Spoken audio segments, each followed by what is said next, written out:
என்ன வாட்ச்மேன், என்ன காவல் காக்குறீங்களா? ஆமாம் சார். என்னத்தை காவல் காக்குறீங்க? எது எல்லாம் காலியாகுது, எந்த பக்கமும் ஒன்றும் இல்லை.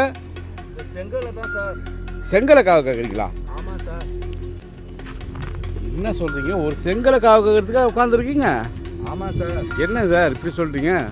சார் பக்கத்து நிலம் இருக்குதுல்ல சார். ஆமாம். இது கிட்டத்தட்ட 10 கோடி ரூபா போகுமா?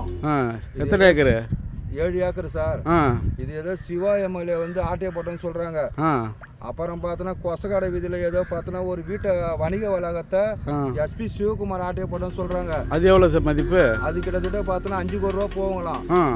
அதுக்கு 2.5 கோடி ரூபாய் கொடுன்னு சொல்லி மிரட்டுறாங்களாம். ஏன் போலீஸில் கம்ப்ளைண்ட் கொடுக்க வேண்டியதுன்னு? போலீஸ் கம்ப்ளைண்ட் கொடுத்தா கம்ப்ளைண்ட் எடுக்க மாட்டாங்க. ஏன்னு கேட்டால் அவங்க வந்து முன்னாள் அமைச்சராம், எதிர்கட்சி தலைவராம். ஓஹோ. அதனால வந்து கம்ப்ளைண்ட் எடுக்க மாட்டேன்றாங்க. சரி. கவர்மெண்ட் மனு கொடுத்தா அவரும் எடுக்க மாட்டாராம். சரி சார், அதுக்கு இந்த செங்கலுக்கு என்ன சம்பந்தம்? என்ன இல்லை சார், அவங்க ஆட்சிக்கு வந்தால் அந்த செங்கல் கூட விட மாட்டாங்களாம். என்ன சார் சொல்றீங்க? அவங்க ஆட்சி எந்த ஆட்சி சொல்றீங்க சார் நீங்க? சார் திமுக ஆட்சி தான் சார். உங்களுக்கு தெரியாதுங்களா?